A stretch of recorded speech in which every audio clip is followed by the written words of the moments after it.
I'm going to teach you the coolest shot that you might ever hit. I mean, when you hit this shot in front of your friends, they're going to be like, oh my gosh, that's amazing.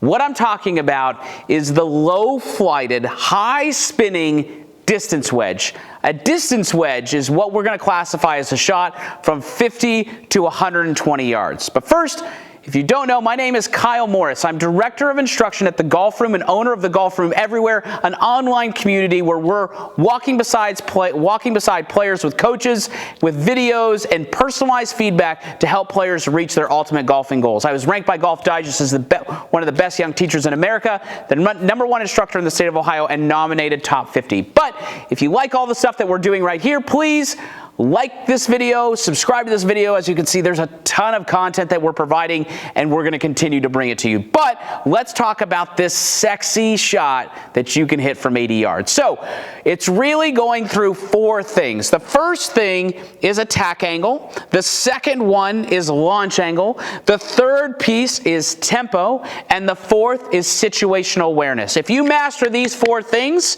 you are going to be an expert wedge player. So, attack angle. Attack angle is the club's descent on the golf ball. So, what we're trying to do is we obviously want to clip the golf ball and have an attack angle that's going down. So with TrackMan has this thing that's called spin loft. Let me pull up the spin loft number really quick on this. So spin loft is essentially the difference between the attack angle, which is -6, and the dynamic loft, which is the angle of the club at impact.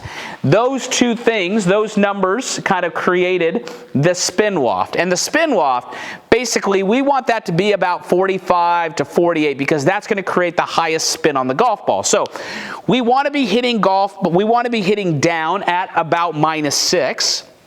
And we want that dynamic loft with a wedge to be about 35, 36, 37. So I've got a 60-degree wedge here. So essentially, I'm de-lofting this club 25 degrees. So the first question is, Kyle, how do I get an attack angle that's down? Well, if we go over just basic setup principles for a distance wedge, when we're setting up to a distance wedge, we want the ball to be underneath our right ear. So the ball is going to be underneath our right ear, and because it's behind where the iron stance would be, which would be under our left ear, because it's underneath our right ear, it's kind of back 2 inches. So now we're going to open our stance 2 inches. But when I open my stance, right, so I've got this is my 7-iron ball position under my left ear.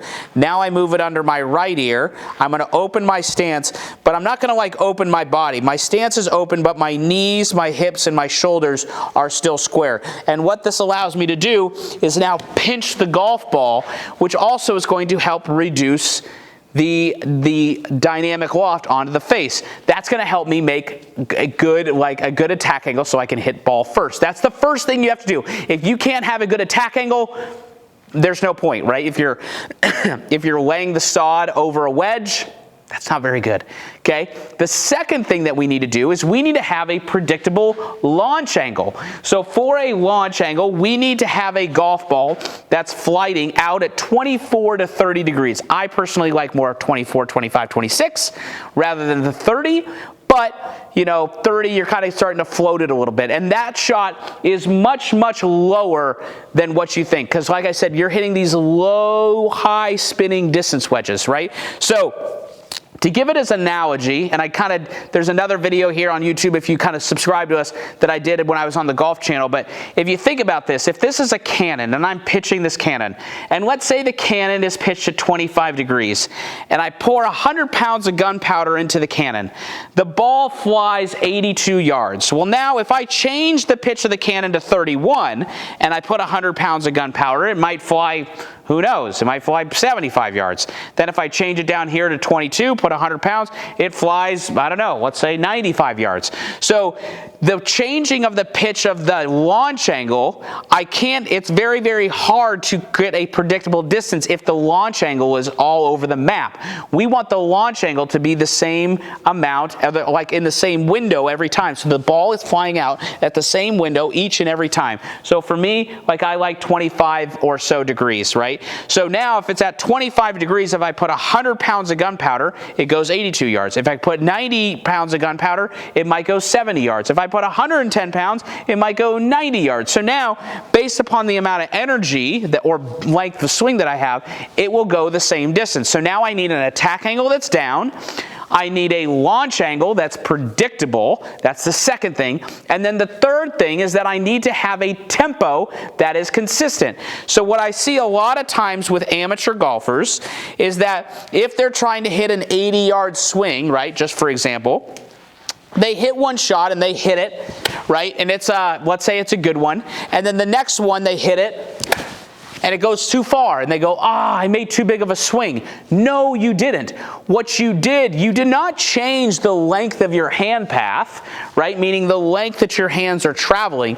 What you changed was the tempo of your swing. So on one swing you went 1, 2, and then the next one you went 1, 2, and now that goes a different direction or a different distance because the speed in which the club head hit it with that attack angle and that loft, which create a launch angle, create a different flight onto the golf ball. So now it goes a different distance.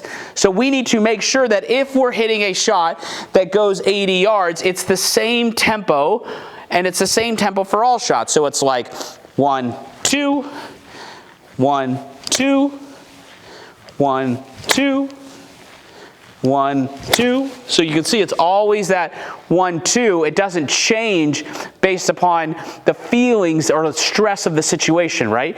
So now if I have a predictable attack angle, I have a predictable launch angle, now I've got a predictable tempo. So now in a closed environment like the golf room, I could hit a shot that launches out like on that thing that goes, that 70 yards with my spin loft. You can see how much spin this has, right? So this ball only goes 70 yards, but has almost 10,000 spin rate.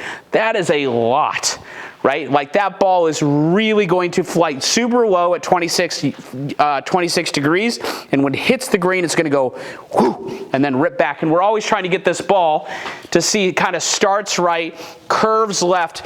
If this was the hole, the ball's coming in, it's going to bounce, and then it's kind of like throwing the lure in the front of the face of the fish and then pulling it back across the face of the fish so that you can snag it and catch a mounsto, as my dad would say, right? Catching mounstos.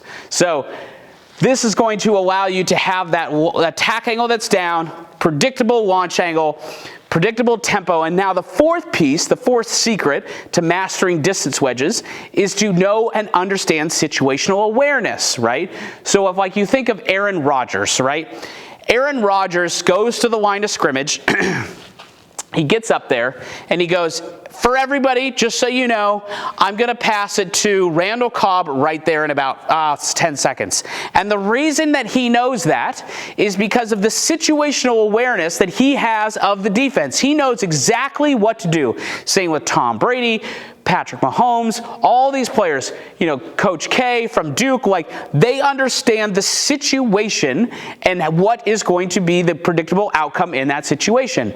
So we have to be able to, hey, I can make a swing here in a closed environment, but what do I do here when the ball's sitting half down in zoysia grass? Or what do I do if it's sitting here and it's into the grain Bermuda grass, right? Those situations are going to change the variability of the golf ball coming out. And the way that you do that, one is you could go through the course management secrets that we have at the Golf Room Everywhere. You could go get that video series and go through that because we cover some of that stuff. But you also, it's just kind of playing golf and understanding like what it is. The reason that Aaron Rodgers did that is because he can study it and he's played a lot of football, right? So once we've done that, now we can learn how to change some of the variables, whether it's attack angle or dynamic loft or whatever, to create that predictable ball flight, right? So this is kind of like just a quick overview of distance wedges and how to master it, right? To get those low launching wedges that spin a ton and rip back, and they are so cool to see. And then there's also, you know, which we'll go over in another series of like some of the club path and face angle dynamics that you need for that distance wedge. Or if you don't want to wait, you can always go to the Golf Room Everywhere, dive in with one of our coaches and start getting personalized advice for you as to what you need to do to get better, right? That's always there for you if you want it. But hopefully you guys liked this video. If you did like it, please like below, subscribe, because we're going to be giving a lot more free content away. And I can't wait to hear your comments below of you throwing those low flighted, high spinning wedges just to the right of the hole and spinning them back and then going, Kyle, I hold out. It was amazing. Because it is going to be amazing, okay? So check back with us soon. Make sure you subscribe down below.